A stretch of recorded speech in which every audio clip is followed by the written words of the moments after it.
नीतीश कुमार 8 मंत्रियों के साथ शाम 5 बजे लेंगे शपथ। जेडीयू के 3, भाजपा के 2 डिप्टी सीएम समेत 3 और हम निर्दलीय 1 मंत्री। नीतीश की हुई वापसी, चिराग मांझी ने रखी शर्तें, एलजेपी का सीटों पर समझौते से इंकार। मन की बात का 109वां एपिसोड, पीएम बोले रामलला की प्राण प्रतिष्ठा ने करोड़ों लोगों को एक सूत्र में बांधा। गणतंत्र दिवस परेड में नारी शक्ति दिखी। हरियाणा दौरे पर सीएम केजरीवाल, जींद में आपकी ऐतिहासिक बदलाव रैली। आज बदलाव रैली को संबोधित करेंगे केजरीवाल। प्रवर्तन निदेशालय का समन मिलते मुख्यमंत्री हेमंत सोरेन का दिल्ली दौरा, लगाई जा रही तमाम अटकलें। बरेली में दर्दनाक हादसा, एक ही परिवार के 5 लोगों की जिंदा जलकर मौत, इलाके में मचा कोहराम। आप देख रहे हैं के न्यूज, खबरों का सारथी। नमस्कार, देश की बात में आप सभी का स्वागत है। मैं हूं आपके साथ यश शुक्ला। पटना से खबर आपको बता देते हैं, जहां पर बिहार सियासत से जुड़ी आज की बड़ी खबर। नीतीश कुमार के साथ 8 मंत्री शपथ लेंगे। नीतीश के साथ 6 कैबिनेट मंत्री लेंगे शपथ। 2 डिप्टी सीएम नीतीश के साथ आज शपथ लेंगे। आज सम्राट चौधरी, विजय सिन्हा लेंगे शपथ। श्रवण कुमार और प्रेम कुमार भी शपथ लेंगे। संतोष कुमार, सुमित सहित लेंगे शपथ। नीतीश के साथ विजय चौधरी लेंगे शपथ। विजेंद्र प्रसाद यादव भी लेंगे शपथ।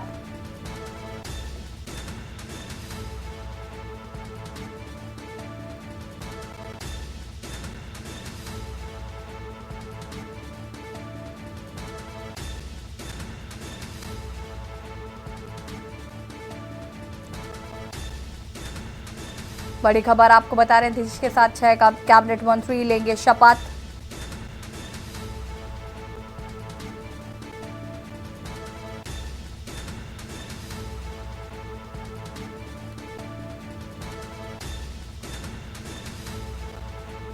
दो डिप्टी सीएम नीतीश के साथ लेंगे शपथ।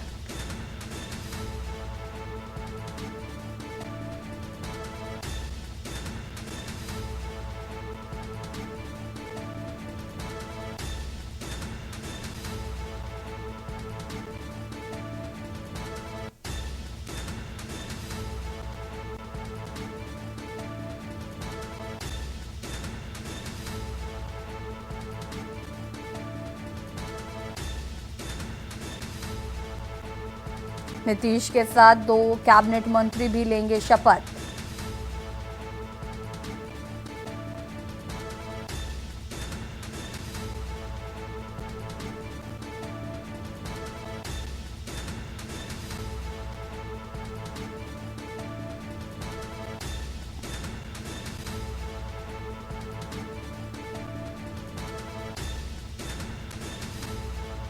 दो डिप्टी सीएम नीतीश के साथ लेंगे शपथ।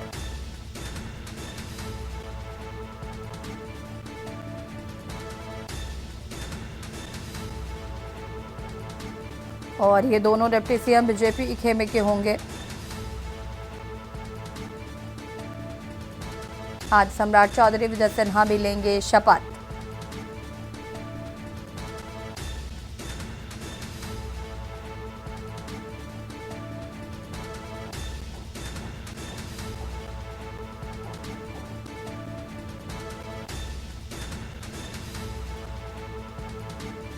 नीतीश के साथ विजय चौधरी लेंगे शपथ।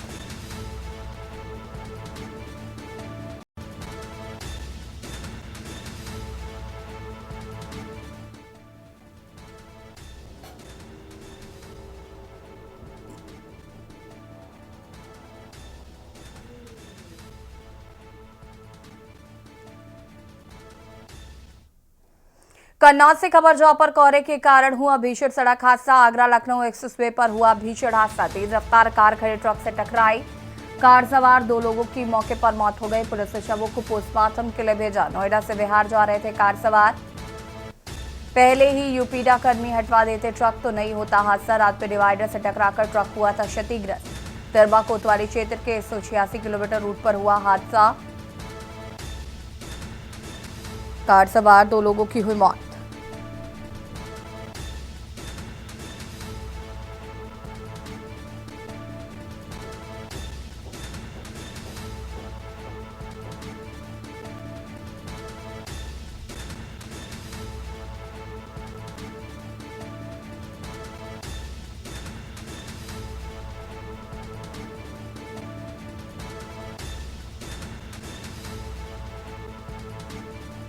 पहले यूपीडा कर्मी हटवा देते तो ट्रक तो नहीं होता हादसा।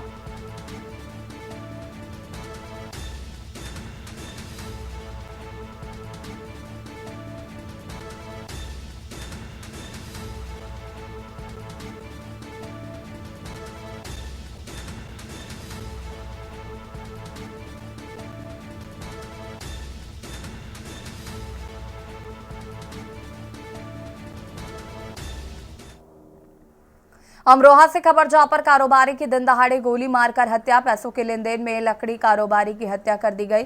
2 नामजद आरोपियों के खिलाफ मुकदमा दर्ज किया गया है। मौके पर मृतक के परिजनों ने काटा हंगामा। अमरोहा के थाना देहात तगना नौहरन गांव का ये पूरा मामला बताया जा रहा है। 2 नामजद आरोपियों के खिलाफ दर्ज किया गया है मुकदमा।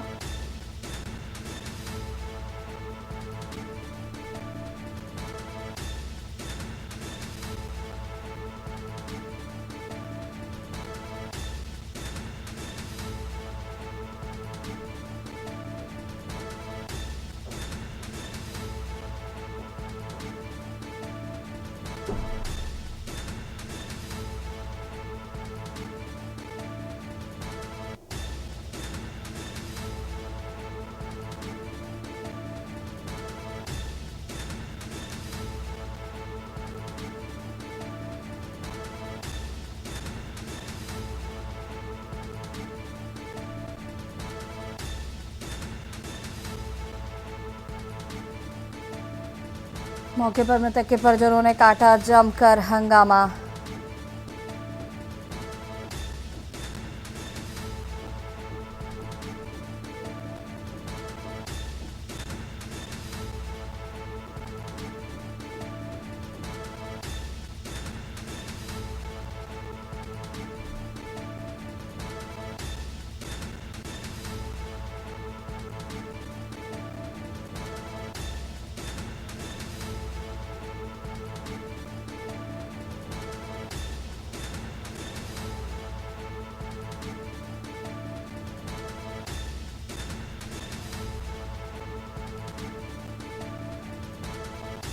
परिजनों ने जमकर किया हंगामा।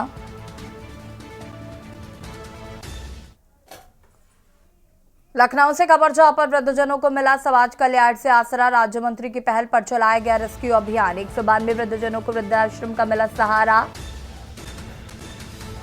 डीजीपी को पत्र लिख विभाग से मांगा था सहयोग। समाज कल्याण राज्य मंत्री ने लोगों से की अपील, वृद्धाश्रम में उपलब्ध हैं सभी मौलिक सुविधाएं।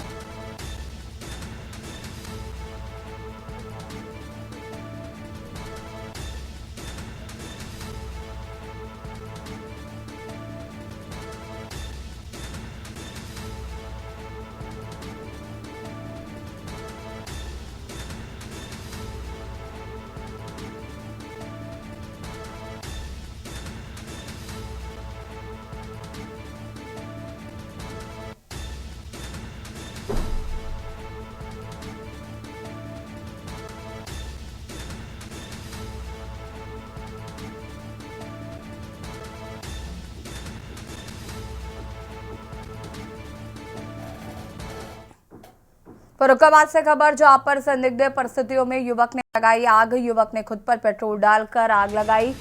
आग लगने से युवक गंभीर रूप से झुलस गया। युवक को जिला अस्पताल में भर्ती कराया गया है। गंभीर हालत को देखते हुए किया गया रेफर। संप्रदाय विशेष से युवक पर प्रताड़ना का लगा आरोप। फर्रुखाबाद कोतवाली क्षेत्र के वंशपुरा कोहना का ये पूरा मामला बताया जा रहा है।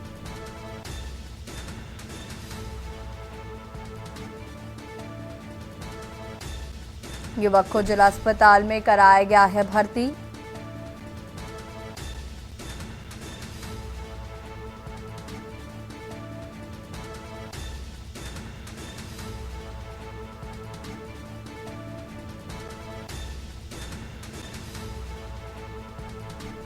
फर्रुखाबाद कोतवाली क्षेत्र के वंशपुरा कोना का ये पूरा मामला बताया जा रहा है।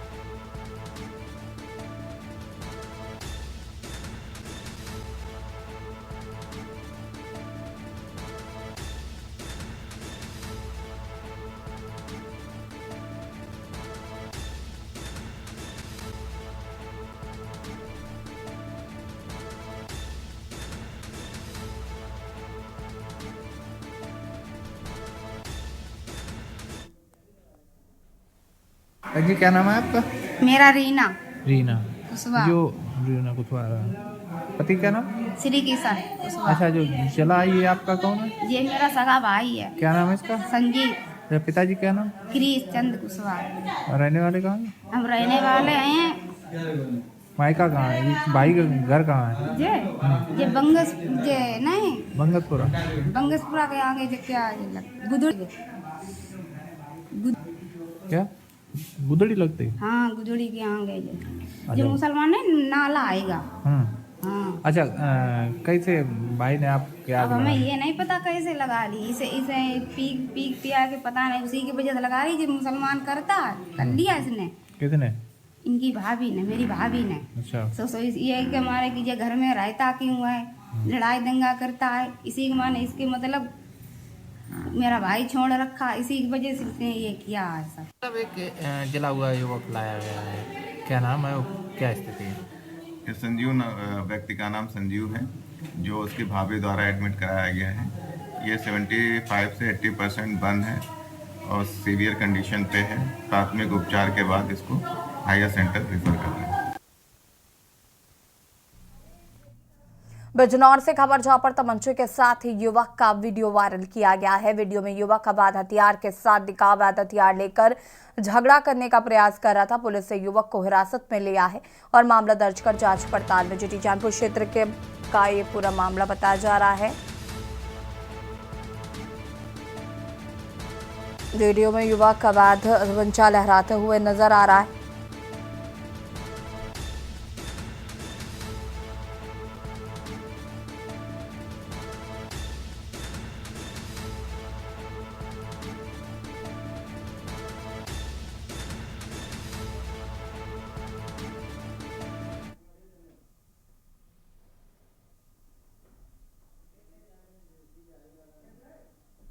अवैध तमंचा लहराते हुए युवक नजर आ रहा तस्वीरों में।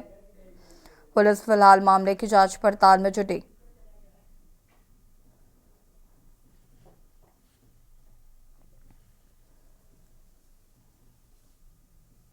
तमंचे के साथ युवक का वीडियो वायरल।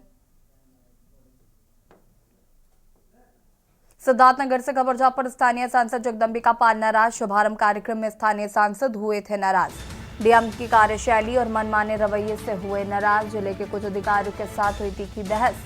केंद्रीय कृषि मंत्री भी बतौर मुख्य अतिथि थे मौजूद। महोत्सव का बिना दीप प्रज्वलित शुरू हुआ था कार्यक्रम।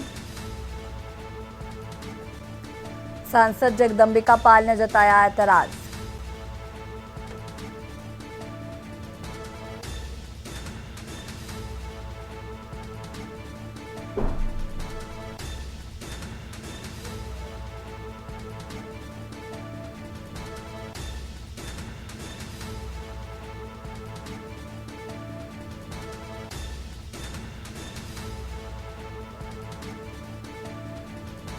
सांसद जगदम्बिका पाल ने जताया था ऐतराज।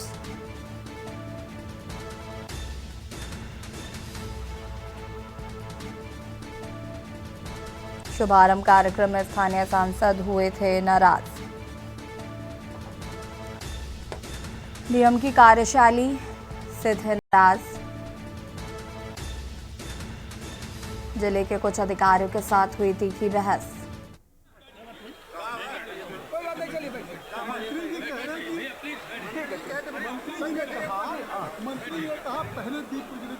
कृपया बैठ जाएं, अपना स्थान ग्रहण कर लें।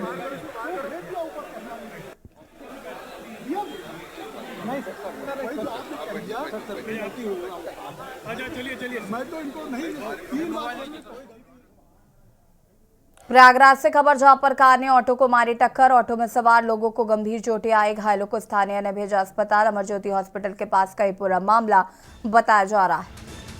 कार ने ऑटो को मारी टक्कर। ऑटो में सवार लोगों को गंभीर चोटें आई। घायलों को स्थानीयों ने भेजा अस्पताल।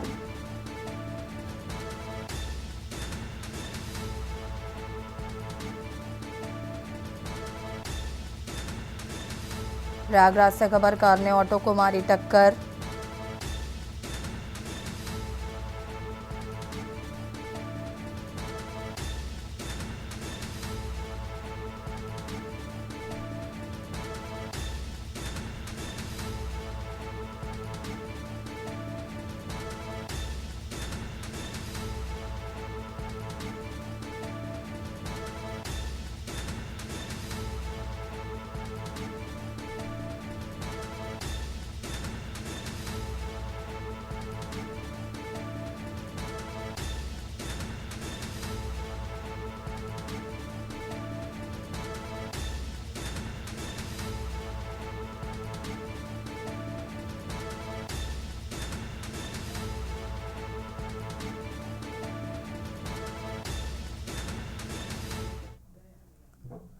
पीलीभीत में राम मंदिर उद्घाटन के बाद राम राज्य का असर दिखना शुरू हो गया है। यूपी सरकार में गन्ना राज्य मंत्री संजय सिंह ने पीलीभीत की पुरानी गल्ला मंडी का नाम बदलकर राम बाजार कर दिया। वहीं मंडी का नाम बदलकर राम बाजार रखने के बाद से व्यापारियों में खासा उत्साह देखने को मिल रहा है। साथ ही व्यापारियों ने नामकरण के अवसर पर लोगों को मिठाइयां बांटकर बधाई दी। संजय गंगवार ने सभी व्यापारियों से सुशासन, एक दूसरे के साथ सहयोग के साथ राम राज्य में राम के आदर्शों पर चलकर अपना व्यापार आगे बढ़ाने का संदेश दिया।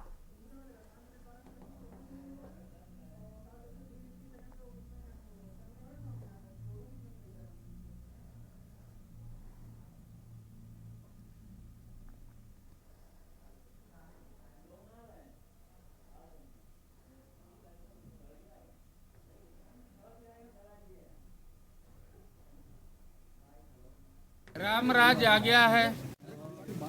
राम राज में सबके साथ समरसता, सबके साथ उदार व्यवहार, मर्यादा में रह के काम करना और सुशासन, यही राम राज्य है। विकास डबल इंजन सरकार का संकल्प है कि प्रत्येक गली, गांव, गरीब, मजदूर, किसान, नौजवान, बुजुर्ग सभी को समान रूप से सबके विकास कार्य हों। और मेरे लिए तो ये बहुत बड़ी बात है कि मैं उस जनपद में जन्मा हूँ जहाँ कान्हा जी की बांसुरी उनके होठों पर जो रहती वो हमारे पीलीभीत की बांसुरी है। और अयोध्या धाम के लिए भी हमारे यहाँ की बांसुरी भेजी गई है पीलीभीत से और वो वहाँ संग्रहालय में लगाई जाएगी। मैं इस अवसर पर सभी शहरवासियों को बहुत बहुत शुभकामनाएं देता हूँ। सरगुजा से खबर, जहां पर 16 वर्षीय 8वीं के छात्र का शव मिला है और पुलिस को जानकारी दी गई। जांच में जुटी पुलिस मणिपुर थाना इलाके की ये घटना बताई जा रही है। सरगुजा से खबर, 16 वर्षीय 8वीं के छात्र का मिला शव।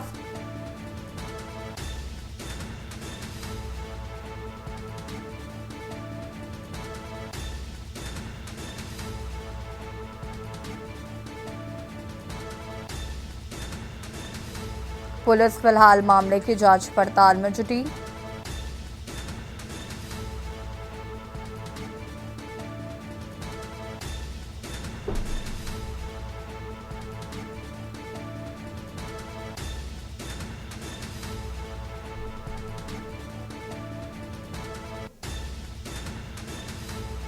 जांच में जुटी पुलिस।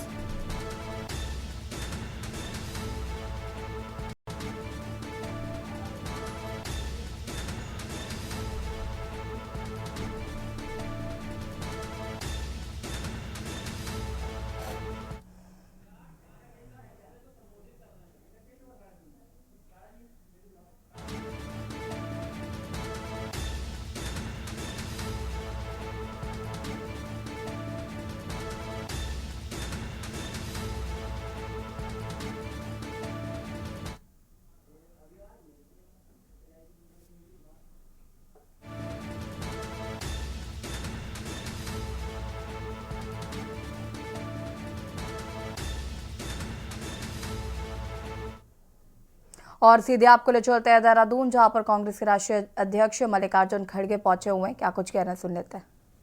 काम भी किए और नेहरू जी तो दूरदृष्टि वाले थे। उन्होंने देश को जितना विकसित किया, इन्होंने से फ्रांस जाना, वहां माल खरीदना, फिर बुला के लाना यहाँ, फिर उसको हाथ पे हाथ, गले में गले। इससे मिले पाकिस्तान के वो कौन बिरानी, नवाज शरीफ, गले मिले एक दिन, फिर 2 महीने में खत्म। उन्होंने उधर, इन्होंने इधर। किससे मिले? चाइना से झूले में खेले रहे, गुजरात में दोनों झूले में बैठ के खेलते रहे। उन्हें कब्जा करते रहा, अरुणाचल मिलकर कब्जा करते रहा, लद्दाख में कब्जा करते रहा, अंदर आते रहा, इन्होंने जगह देते रहे। ये चीज ये लोग कर रहे हैं और ऊपर से बोलते देश की रक्षा के लिए मोदी है। हम कहीं के लिए हैं? झाड़ू मारने के लिए। हम तो जान देने के लिए भी तैयार है, दिए है, इसीलिए आजादी अब तक बची है। आजादी अब तक बची है क्यों? हमारे वजह से हमको सबको बचाया भी, देश को बचाया, गरीबों को ऊपर लाया। और आज जो कंपलसरी एजुकेशन देखते, संविधान देखते, किसी देश में महिलाओं को वोटिंग का पावर नहीं था। किसी को 100 साल पहले मिला, किसी को 75 साल पहले मिला, किसी को 200 साल पहले मिला। संविधान के साथ महिलाओं को वोटिंग का अधिकार किसी देश में भी नहीं था। लेकिन यहाँ पर नेहरू जी और अम्बेडकर जी ने सोचा अडल्ट फ्रेंचाइज, महिलाओं को भी उतना ही हक है जितना पुरुषों को है, दोनों को वोटिंग पावर दो। और अब वो वोटिंग पावर वापिस लेने की कोशिश कर रहे हैं। वो मनु को वापिस ला रहे हैं। मनु को वापिस लाके हमारे माँ बहनों को जो 51% है इस देश में, उनका वोट भी वो खींच रहे हैं। अब बोलिए, आप दिल से बोलिए कि ये जो महिलाओं का हक किसी ने पहले दिया था, क्या आजादी के पहले था? नहीं। अब आप पावरफुल बने हो, आप जिसको वोट देते हैं उसको सरकार बनती है। ये किनके वजह से? अरे जो शक्ति आपको हमने दी है या हमारी सरकार ने दी, हमारी नेताओं ने दी, उस पार्टी को आप कमजोर करना चाहते हो, उस पार्टी को आप दूर रखना चाहते हो सत्ता से। और ये कुछ नहीं करने वालों के पीछे लगे चंदू, वो कुछ भी करने वाले नहीं, देश को डुबाएंगे। जैसा कि मोदी साहब समंदर में डूबते डूबते आप देखे होंगे, रामेश्वर में देखे नहीं देखे? ठीक है, अगर टीवी में आया कोई वीडियो रिकॉर्ड किया तो देखो, तो उन्होंने वहां डूबते रहे या लोगों को डुबाते रहे? क्योंकि 2000 नोटबंदी, 15,000 रुपए आपको दूंगा, एक को 15 लाख काला धन लाऊंगा, एक को 15 लाख जेब में डालूंगा। कहाँ है भाई आपकी गारंटी? आज तो रोज पेपर आप देखिए, मोदी की गारंटी, यही है मोदी की गारंटी। 15 लाख जो देने का वायदा किया था ना, वो मिला आपको? नहीं, यही गारंटी उसकी है। 2 करोड़ नौकरियां देने का वायदा था, मिला आपको? यही मोदी की गारंटी है। एमएसपी, हमारे किसानों की आमदनी बढ़ाएंगे, उन्होंने कहा या नहीं कहा? डबल आमदनी आपको करूंगा, ये उन्होंने कहा क्या? नहीं, यही मोदी की गारंटी है। तो ऐसे लोगों के ऊपर आप भरोसा करके अगर वोट देंगे तो मैं समझूंगा इस देश के साथ ही नहीं, गरीब लोग, दलित लोग, पिछड़े लोग, किसानों को और गरीब तबके के किसी भी जात के लोग हो, उनसे आप गद्दारी करोगे, ये मैं बराबर बोलूं। जो लोग आज आपके लिए जान गए, कुर्बानी की, उनसे ये और रोज उठे बीजेपी वाले, आरएसएस वाले, उनका एक एजेंडा है कि उठते ही कांग्रेस को गालियां दो, कुछ नहीं मिला, अरे सब छोड़ते हैं, भाई तुमने क्या किया वो बताओ। वो छोड़कर कांग्रेस को गाली दी। 70 साल में क्या किया? 70 साल में अगर हम कुछ नहीं करते तो मोदी साहब, संविधान अगर हम नहीं बचा सकते थे डेमोक्रेसी अगर हम नहीं बचा सकते थे तो मोदी साहब आप प्राइम मिनिस्टर नहीं बन सकते। ये सब हमने देश को बचाया, संविधान को बचाया, डेमोक्रेसी को बचाया।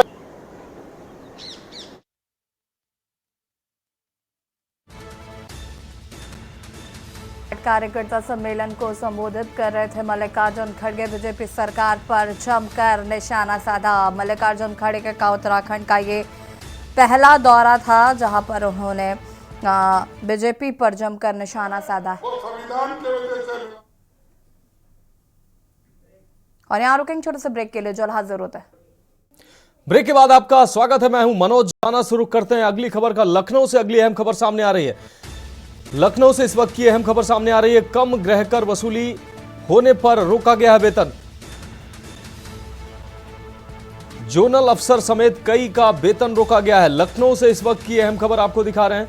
नगर निगम लक्ष्य का महज आधा ही वसूल पाया है गृह कर। शासन ने सभी जोनल अधिकारियों का वेतन रोका है। गृह कर की वसूली न होने पर शासन ने वेतन रोका है। आपको बता दें, सभी कर अधीक्षकों, राजस्व निरीक्षकों का वेतन रोका गया है। चालू वित्तीय वर्ष पूरा होने में 2 महीने बचे हैं और पूरा गृह कर वसूला नहीं जा सका है।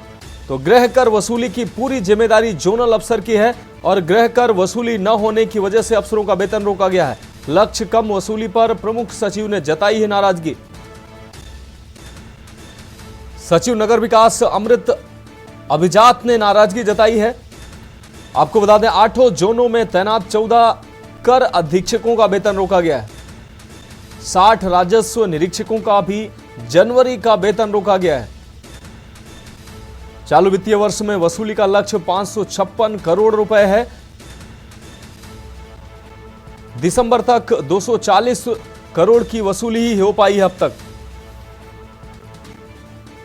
आपको बता दें, जनवरी, फरवरी, मार्च मिलाकर 315 करोड़ की वसूली की जा चुकी है अब तक। कम गृह कर वसूली होने पर अब वेतन रोका गया है। सचिव नगर विकास अमृत अभिजात ने नाराजगी भी जताई है। तो लखनऊ से इस वक्त की अहम खबर, कम गृह कर वसूली होने पर अधिकारियों का वेतन रोका गया है। जोनल अफसर समेत कई अधिकारियों और निरीक्षकों का वेतन रोका गया है। नगर निगम लक्ष्य का महज आधा ही गृह कर वसूल पाई है। शासन ने सभी जोनल अधिकारियों का वेतन रोका है। तो लखनऊ से इस वक्त की बड़ी खबर, सभी कर अधीक्षकों और राजस्व निरीक्षकों का वेतन रोका गया है। चालू वित्तीय वर्ष पूरा होने में सिर्फ 2 महीने बचे हैं। गृह कर वसूली की पूरी जिम्मेदारी जोनल अफसर की है, लेकिन गृह कर वसूली न होने पर प्रमुख सचिव नाराज हुए हैं। आपको बता दें, लक्ष्य कम वसूली पर प्रमुख सचिव नाराज हुए हैं। सचिव नगर विकास अमृत अभिजात ने नाराजगी जताई है। आपको बता दें, 8 जोनों में तैनात 14 कर अधीक्षकों का वेतन रोका गया है। इसके अलावा 60 राजस्व निरीक्षकों का जनवरी का वेतन रोका गया है। चालू वित्तीय वर्ष में वसूली का लक्ष्य 556 करोड़ का था, जबकि दिसंबर तक 240 करोड़ की वसूली हो पाई है। जनवरी, फरवरी, मार्च में मिलाकर 315 करोड़ की वसूली होगी। कम गृहकर वसूली पर वेतन रोका गया है अधिकारियों का। सचिव नगर विकास अमृत अभिजात ने नाराजगी जताई है।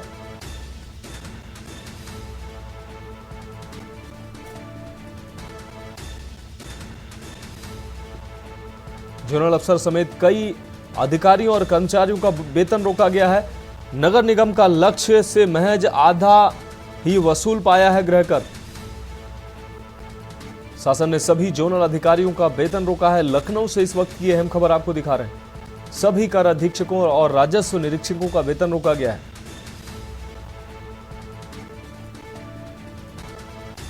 चालू वित्तीय वर्ष पूरा होने में सिर्फ 2 महीने अभी बचे हैं। गृह कर वसूली की पूरी जिम्मेदारी जोनल अफसर की होती है। लक्ष्य से कम वसूली पर प्रमुख सचिव ने नाराजगी जताई है।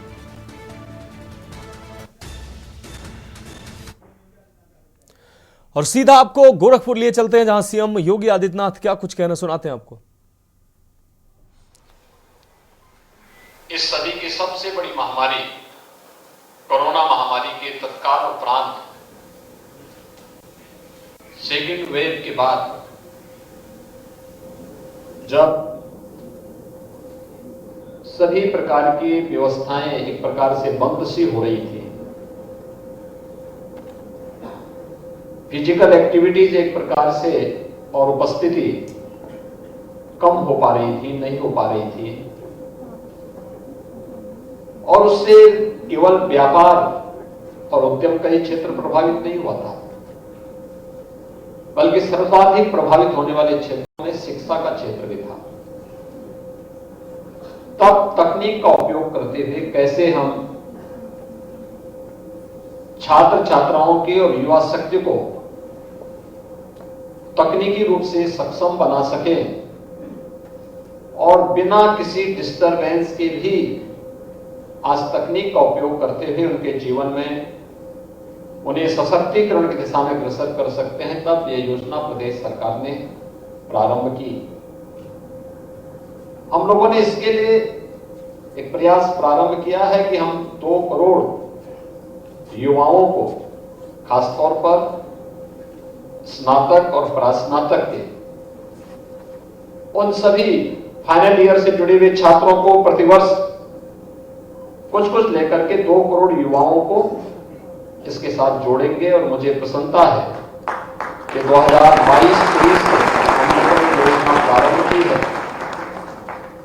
अब तक 20 लाख से अधिक युवाओं को टैबलेट और स्मार्टफोन का वितरण हम लोग कर चुके हैं और वर्तमान में ये योजना निरंतर आगे बढ़ते हुए कार्य कर रही है। तकनीक हमारे लिए कितना उपयोगी हो सकता है, यह हम लोगों ने पिछले कुछ समय से चल रही विभिन्न योजनाओं के माध्यम से देखा होगा। या कोरोना कालखंड में भी आप लोगों ने ऑनलाइन प्लेटफॉर्म पर जो पाठ्यक्रम आपको देखने को मिले होंगे, उनके माध्यम से भी आपने देखने और सुनने का अवसर आपको प्राप्त हुआ होगा। आप सभी ज्यादातर यहाँ पर जो बच्चे होंगे, ये सभी ग्रामीण पृष्ठभूमि से जुड़े हुए बच्चे हैं। तकनीक कैसे हमारे लिए सहायक हो सकती है और उस तकनीक के माध्यम से हम एक सामान्य नागरिक के जीवन में कैसे परिवर्तन ला सकते हैं, यह आज विभिन्न योजनाओं का लाभ जो जनता को मिल रहा है उसके माध्यम से हम समझ सकते हैं। पब्लिक डिस्ट्रीब्यूशन सिस्टम यानी राशन की दुकान एक सामान्य रूप से गांव में मानी जाती थी और आज भी चल रही है। 2017 के पहले उत्तर प्रदेश के अंदर राशन की जो दुकानें थी, यहां पर ज्यादातर में भ्रष्टाचार की शिकायतें आती थी। उत्तर प्रदेश के कई जनपद ऐसे थे जिनकी पहले से जांच चल रही थी, जहां पर खाद्यान्न एक कॉमन मैन को, एक गरीब को नहीं मिल पाता था। एफसीआई गोदाम से उठने के साथ ही और गोदाम से उठने के साथ ही वह खाद्यान्न प्रदेश के बाहर पहुंच जाता था, दूसरे देश तक पहुंच जाता था, गरीब देखता रह जाता था। भूख से मौतें होती थी। आपके कुशीनगर में, गोरखपुर में भी मौतें हुई थी, देवरिया में हुई थी, कई अन्य जनपदों में भूख से मौतें होती थी और सरकारें कुछ नहीं कर पाती थी क्योंकि माफिया बहुत सशक्त था, बड़ा समर्थ था।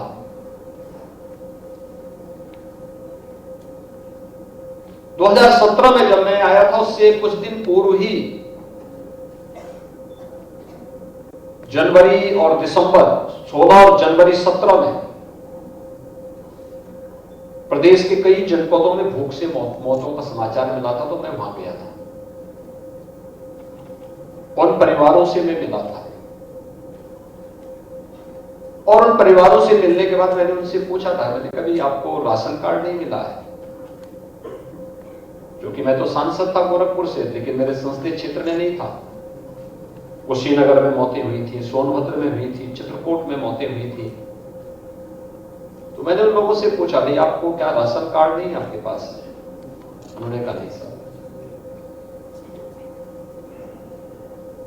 रिकॉर्ड में उनके नाम पे राशन कार्ड था, लेकिन उनके नाम पे राशन कोई और ही ले लेता था और राशन बिक जाता था।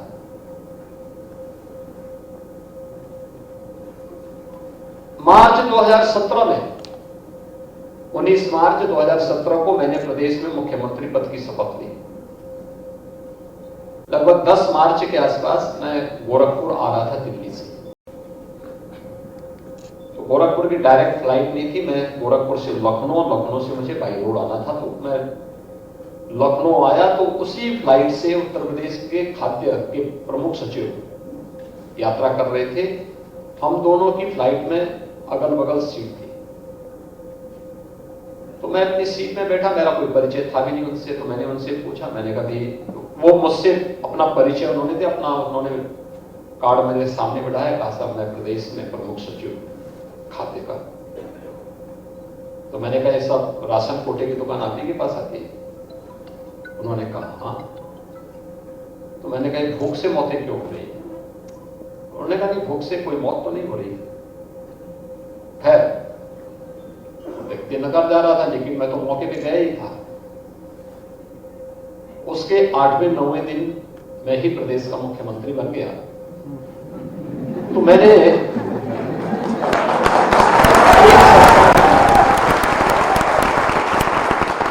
एक बैठक ली और बैठक लेकर के मैंने एक व्यवस्था बनाई। मैंने कहा एक काम करो भाई, एक दिन में 80,000 राशन कोटे की दुकान प्रदेश में है, इन सब का एक रिकॉर्ड तैयार करो और एक ही दिन में इन सब की छापेमारी कर दो। 30 लाख फर्जी राशन कार्ड मुझे मिले थे। 30 लाख जो गरीबों के नाम पे बनाए गए थे, लेकिन उनके नाम पे राशन निकलता था, लेकिन राशन उस पात्र व्यक्ति को नहीं प्राप्त होता था। और तब हम लोगों ने टेक्नोलॉजी का उपयोग किया था, पॉइंट सेल मशीन के माध्यम से। उसकी एक बड़ी बड़ी स्क्रीन हमने लखनऊ में लगा दी और लखनऊ की उस स्क्रीन से हम हर एक पॉइंट को चेक कर सकते हैं कि कहां पे फर्जी हो रहा है। उस मशीन के माध्यम से सारी जानकारी उससे प्राप्त हो सकती थी, कहां घटतोली हो रहा है। ना आप कम दे सकते हैं और न ही मशीन के साथ कोई छेड़छाड़ कर सकते हैं। आधार से प्रत्येक राशन कार्ड को जोड़ दिया गया और हर व्यक्ति के नमूने ले लिए गए। परिणाम क्या है? आज जब भारत सरकार जांच कराती है पब्लिक डिस्ट्रीब्यूशन सिस्टम का, उत्तर प्रदेश का पब्लिक डिस्ट्रीब्यूशन सिस्टम पूरे देश के अंदर सबसे अच्छा है, जबकि सबसे बड़ी आबादी और सबसे ज्यादा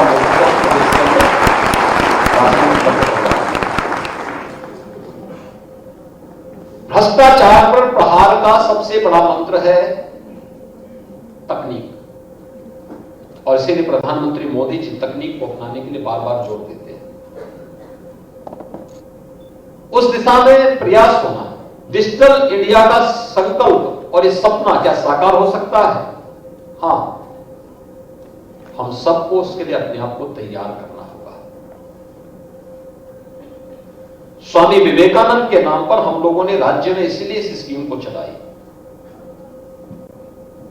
स्वामी विवेकानंद हम सब जानते हैं, एक युवा सन्यासी थे। मात्र 39 वर्ष का जीवन उन्होंने जिया था। वैश्विक मंच पर भारत की सनातन परंपरा को प्रभावी ढंग से रखने का कार्य उन्होंने किया था। दुनिया के सामने भारत के धर्म और दर्शन को जिस सशक्त तरीके से उन्होंने रखा था, और उन्होंने केवल कहा ये केवल पोगापंथी नहीं है, जो कुछ भी है ये विज्ञान से आगे बढ़ करके है। विज्ञान की सीमाएं जहां पे समाप्त होती है, वहां से भारतीय दर्शन और भारतीय अध्यात्म प्रारंभ होता है। इस बात को प्रभावी ढंग से रखने का काम स्वामी विवेकानंद ने किया था, और आज ये हम सबका सौभाग्य है। इसलिए प्रदेश के अंदर जब मेरे सामने आया, मैंने इसके बारे में विभाग से कहा, मैंने कभी इस एक स्कीम को हमें बनाना चाहिए, क्योंकि कोरोना कालखंड में बच्चे कोई प्रतियोगी परीक्षाओं की तैयारी कर रहा होगा, किसी को हम, क्योंकि 2 वर्ष से ऐसे लगातार हो गए थे कि जब हमें परीक्षा किए बगैर हम बच्चों को पाठ अगली क्लास में प्रमोट कर रहे थे। हमने कहा क्या ऑनलाइन एग्जामिनेशन के साथ हम जोड़ सकते हैं?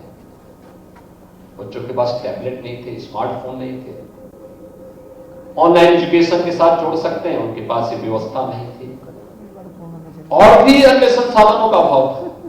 तब हम लोगों ने कहा कि नहीं, स्वामी विवेकानंद के नाम पे एक स्कीम निकालिए, 2 करोड़ युवाओं को हम लोग इस योजना के साथ जोड़ेंगे।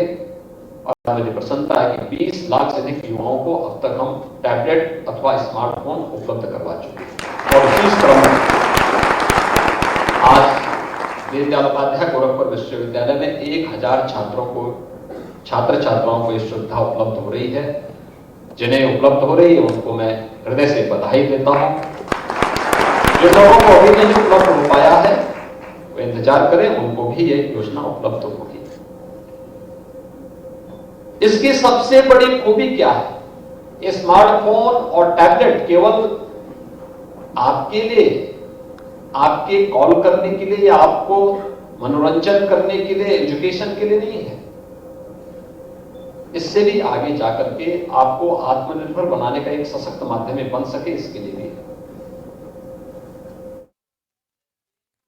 तो गोरखपुर के 2 दिवसीय दौरे पर मुख्यमंत्री योगी आदित्यनाथ कल पहुंचे थे और आज दीनदयाल उपाध्याय विश्वविद्यालय में छात्रों को लैपटॉप, टैबलेट और मोबाइल फोन उन्होंने बांटे और तमाम बातें विकास को लेकर उन्होंने कही। इस बीच लखनऊ से बड़ी खबर सामने आ रही है। लखनऊ से इस वक्त की बड़ी खबर, कम रहकर वसूली होने पर वेतन रोका गया, अधिकारियों का वेतन रोका गया है। जोनल अफसर समेत कई अधिकारियों का वेतन रोका गया है। लखनऊ से इस वक्त की अहम खबर सामने आ रही है। नगर निगम अपने लक्ष्य का महज आधा ही वसूल पाया है ग्रह कर। शासन ने सभी जोनल अधिकारियों का वेतन रोका है। लखनऊ से इस वक्त की यह बड़ी खबर, सभी कर अधीक्षकों और राजस्व निरीक्षकों का वेतन रोका गया है। चालू वित्तीय वर्ष पूरा होने में महज 2 महीने बचे हैं और यह वसूली पूरी नहीं हो पाई है। ग्रह कर वसूली की पूरी जिम्मेदारी जोनल अधिकारियों के पास होती है। लक्ष्य से कम वसूली पर प्रमुख सचिव ने नाराजगी भी जताई है। सचिव नगर निगम अमृत अभिजात ने नाराजगी जताई है। तो लखनऊ से यह अहम खबर आपको दिखा रहे हैं। 8 जोनों में तैनात 14 कर अधीक्षकों का वेतन रोका गया है। और संदीप मिश्रा हमारे साथ लखनऊ से हमारे साथ लाइव जुड़ गए हैं ज्यादा जानकारी के लिए। संदीप, अब अधिकारियों का वेतन रोका गया है लक्ष्य से कम ग्रह कर वसूली पर, क्या कहेंगे?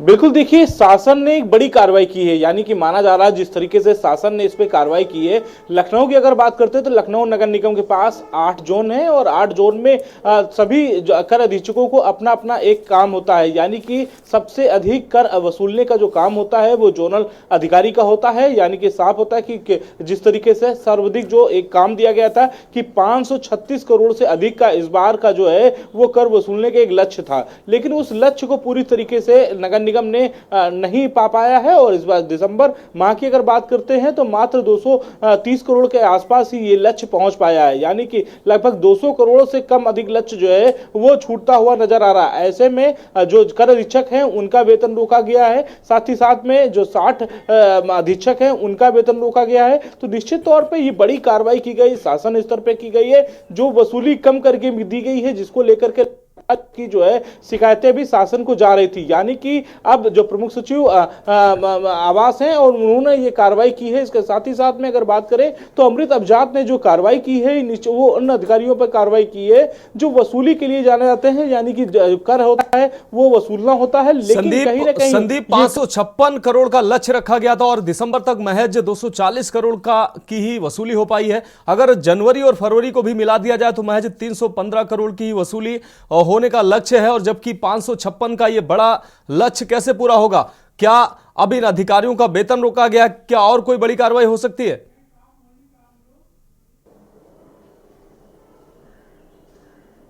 देखिए जो वित्तीय वर्ष स्टार्ट होता है वो होता है मार्च से स्टार्टिंग होती है वित्तीय वर्ष की। तो यानी कि हम अगर पिछले वित्तीय वर्ष की अगर हम बात करते हैं तो चालू वित्तीय वर्ष है, उस वित्तीय वर्ष में जो वसूली का जो एक लक्ष्य दिया गया था वो 556 करोड़ के आसपास का दिया गया था।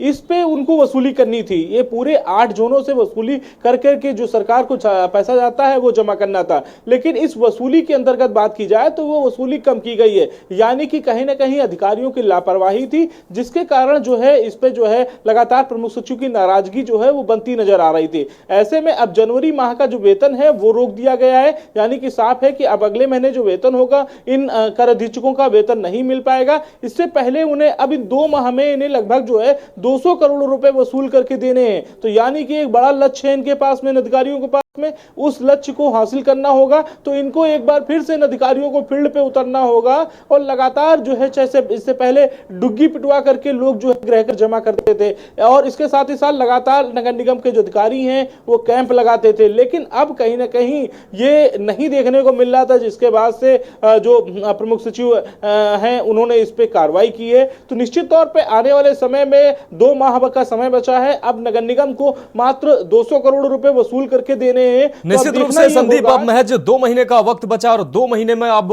आगे भी बड़ा लक्ष्य है और देखना होगा कि कैसे ये लक्ष्य पूरा होता है। आपका बहुत शुक्रिया इस अहम अपडेट के लिए। तो आपको बता दें 14 अधीक्षक और 60 उप निरीक्षकों का भी वेतन रोका गया है।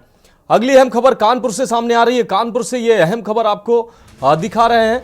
झारखंड के मुख्यमंत्री हेमंत सोरेन का, आपको बता दें कानपुर से अहम खबर सामने आ रही है।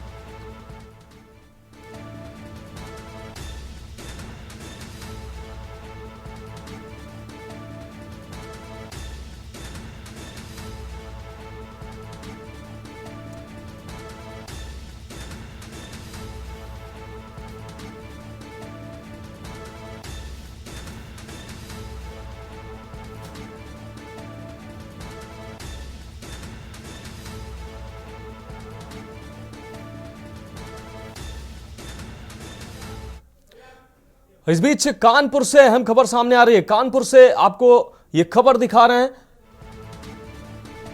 युवक की कमरे में जिंदा जलाकर हत्या की गई है। कानपुर से इस वक्त की ये बड़ी खबर सामने आ रही है। युवक की कमरे में जिंदा जलाकर हत्या की गई है। मौके पर पहुंचे पुलिस के आला अधिकारी, ये बड़ी खबर कानपुर से निकलकर सामने आ रही है। कमरे में जिंदा जलाकर हत्या की गई है। पनकी थाना क्षेत्र के गोपालपुर का पूरा मामला बताया जा रहा है। तस्वीरें सामने आ चुकी हैं, साफ तौर से आप तस्वीरें देख सकते हैं।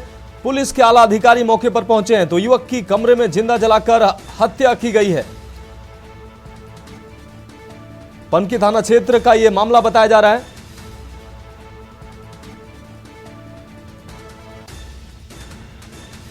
और इस खबर पर ज्यादा जानकारी के लिए हमारे संवाददाता अमित शर्मा हमारे साथ कानपुर से जुड़ चुके हैं। अमित, कमरे में जिंदा जलाकर हत्या की गई है, क्या है पूरा मामला? देखिए, ये पनकी के गोपाल नगर का मामला है, जहां फतेहपुर निवासी दयाराम की बॉडी मिली हुई है कमरे में जलती हुई। ऐसे में दयाराम ने सुबह 11 बजे अपने भाई को फोन किया और कहा कि मुझे कुछ लोगों ने जला दिया है। दयाराम का पत्नी से काफी समय से विवाद चल रहा था, जिसके समझौते के लिए दयाराम को बुलाया गया था, लेकिन अचानक बात बिगड़ी और दयाराम की जलाकर हत्या कर दी गई। मौके पर पहुंची पुलिस ने दरवाजा तोड़ के दयाराम के शव को बरामद कर लिया और फॉरेंसिक के लिए तमाम टीमों को बुला लिया और साथ ही उसके शव को पोस्टमार्टम के लिए भेज दिया। जी अमित, इस अहम जानकारी के लिए आपका बहुत शुक्रिया। तो आपको बता दें कि कानपुर से यह बड़ी खबर, पनकी थाना क्षेत्र का यह मामला है जहां पर कमरे में जिंदा जलाकर हत्या की गई है। तस्वीरें साफ तौर से सामने आई हैं। इस बीच दिल्ली से बड़ी खबर सामने आ रही है। दिल्ली से इस वक्त की बड़ी खबर सामने आ रही है। झारखंड के मुख्यमंत्री हेमंत सोरेन का दिल्ली दौरा, राजनीतिक मुलाकात के लिए दिल्ली जा रहे हैं हेमंत सोरेन। ईडी ने सीएम हेमंत सोरेन को 10वां समन भेजा है। ईडी के समन के बाद सीएम सोरेन का यह दिल्ली जाने का कार्यक्रम बना है। ईडी ने सीएम हेमंत सोरेन को 10वां समन भेजा है। और इस खबर पर ज्यादा जानकारी के लिए हमारे साथ प्रवेश शर्मा हमारे साथ दिल्ली से सीधा लाइव जुड़ चुके हैं। प्रवेश, आप सीएम हेमंत सोरेन को लगातार ईडी के द्वारा नोटिस भेजे जा रहे थे, अब 10वां नोटिस भेजा गया है। उसके बाद क्या झारखंड के सीएम हेमंत सोरेन दिल्ली पहुंचे हैं?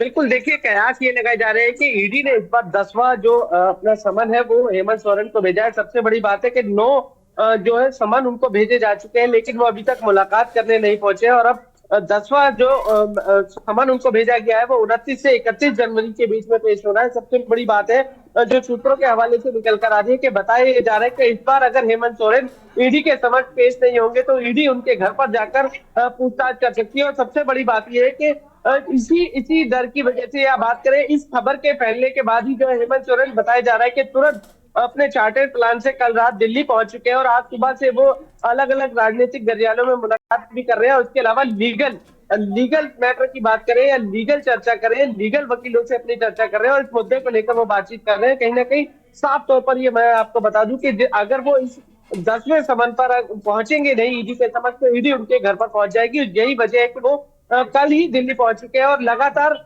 राजनीतिक गलियारों में इसकी चर्चा है। और अब वो चर्चा करने के बाद बताया ये जा रहा है कि देर शाम वापसी अपने ऑफिस भी पहुंच जाएंगे। जी निश्चित रूप से प्रवेश, आपका बहुत शुक्रिया। तो हेमंत सोरेन दिल्ली पहुंचे हैं और 10वें समन के बाद अब हेमंत सोरेन दिल्ली पहुंचे हैं और देखने वाली बात यह होगी कि अब ईडी क्या दिल्ली में उनके साथ पूछताछ करती है। अभी फिलहाल बताया जा रहा है कि वो राजनीतिक मुलाकात को लेकर दिल्ली पहुंचे हैं। तो देश की बात में अभी मेरे साथ इतना ही, मुझे दीजिए इजाजत और आप देखते रहिए के न्यूज इंडिया।